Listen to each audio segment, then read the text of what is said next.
বিষয় মই এটা সময়ত চাকৰি কৰিম বুলি ভাবিছিলোঁ যেহেতু মোৰ ফৌজৰ চাকৰি খুব ভাল লাগিছিলে আৰ্মি চাকৰিটো তাৰ আৰ্মি চাকৰি তেনেকৈ উত্তীৰ্ণ হৈছিলোঁ কিন্তু ৱেটিং লিষ্টত নামবিলাক আহে তেনেকৈ মই নাপালোঁ নিযুক্তি হ'ব এইটো আপোনাৰ কিমান চনৰ কথা এইটো আপোনাৰ 2004 চনৰ পৰা মই প্ৰায় 10 চনলৈকে মই এইখিনি কাম কৰিছিলোঁ আৰু তাৰ মাজত এটা আগৰ পৰাই মই কৃষিজীৱী আৰু মোৰ দেউতাৰ কৃষি কৰ্মৰ লগত জড়িত দেউতাৰ পৰা শিকিছোঁ প্ৰথম তাৰপিছতে অন্যান্য বাহিৰৰ মানুহৰ পৰা শিকিছোঁ তেনেকৈ মই 2006 চনৰ পৰা মই ব্যৱসায় ভিত্তিত মই কৃষি কৰিবলৈ আৰম্ভ কৰিছোঁ আৰু তাৰ মাজে মাজে মই মোৰ খেলা ধূলাৰ লগতে আৰু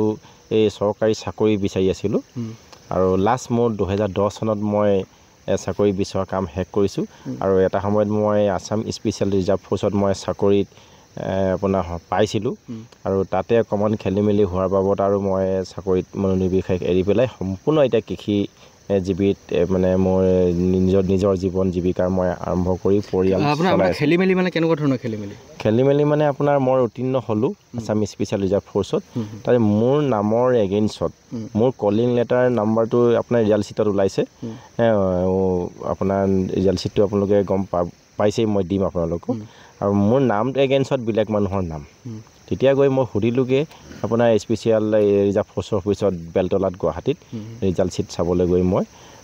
এইটো কি হৈছে মোৰ নাম কলিং লেটাৰ নাম্বাৰটো ঠিকে আছে কিন্তু মোৰ নামটো যে নাই মোৰ নামটো যে মুন্না ৰয় নামৰ এজন বঙালী মানুহৰ নাম সোমাই আছে কেনেকৈ হ'ল তেনেকৈ কওঁতে তেখেতলোকে সম্পূৰ্ণ কাগজ পত্ৰ নথি পত্ৰবিলাক লুকুৱাবলৈ চেষ্টা কৰিলে আৰু মই DIGৰ ওচৰত গৈও মই সাক্ষাৎকাৰ কৰিছোঁ DIGয়ে মোক ধমকি লগাইছে এইটো বোলে আমাৰ মিষ্টেক হৈছে অকণমান আপোনাৰ নহয় তেখেতৰে হয় বোলে তেনেকৈ মই অকণমান তেখেতলোকৰ বাদ বিতণ্ডাও লাগিলোঁ লগাৰ পাছত মোৰ চাকৰিটো মানে সম্পূৰ্ণ কৰিব নোৱাৰিলোঁ তাৰপিছতে মই দেখিলোঁ যে এইখন লাগি থকাতকৈ আৰু মই যিহেতু মই কৃষিজীৱী হৈয়ে আছোঁ আৰু মই কৃষিটোকে মই অলপ আধুনিক টেকন'লজি লগাই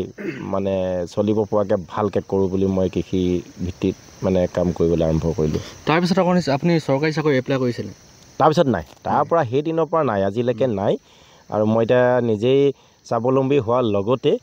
মানে আনকো মই পোহপাল দিবলৈ সক্ষম হৈছোঁ আৰু ভাল লাগিছে আৰু কিছুমান মই এৱাৰ্ড পাইছোঁ সন্মানো পাইছোঁ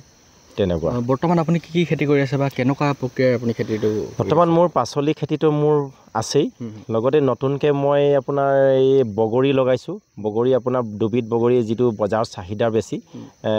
ৰঙা কাশ্মীৰী আপেল বগৰী আৰু আপোনাৰ বল সুন্দৰী আপেল বগৰী এই দুটা মানে বজাৰৰ চাহিদাৰ বেছি গ্ৰাহকৰ চাহিদাটো বেছি ইয়াৰ মূল্যও বেছি সেই গতিকে এই দুটা জাত লগাই মই ভাল পাইছোঁ আৰু ইয়াৰ পাছতে এতিয়া আকৌ মই ড্ৰেগন ফ্ৰুট লগাবলৈ কাৰণে আৰম্ভ কৰিছোঁ এতিয়া ৰিচেণ্ট আপোনাৰ এই ডিচেম্বৰ জানুৱাৰীৰ পৰা মই আকৌ ড্ৰেগন ফ্ৰুট আৰম্ভ কৰিম 2 বিঘা আপুনি কি প্ৰক্ৰিয়াৰ খেতি কৰি আছে মই সম্পূৰ্ণ জৈৱিক কোনো ৰাসায়নিক কেমিকেল ব্যৱহাৰ কৰা নাই আপুনি দেখিব পাৰে এতিয়া সেইবিলাক ফেৰমন টেপ লাগি আছে আপোনাৰ বগৰী মানে মাখি বিন্ধা পোকৰ কাৰণে সেইবিলাক লগাইছোঁ আৰু ইয়াত অগ্নি অস্ত্ৰ নিম অস্ত্ৰৰ যিবিলাক মই নিজে ঘৰতে প্ৰস্তুত কৰিছোঁ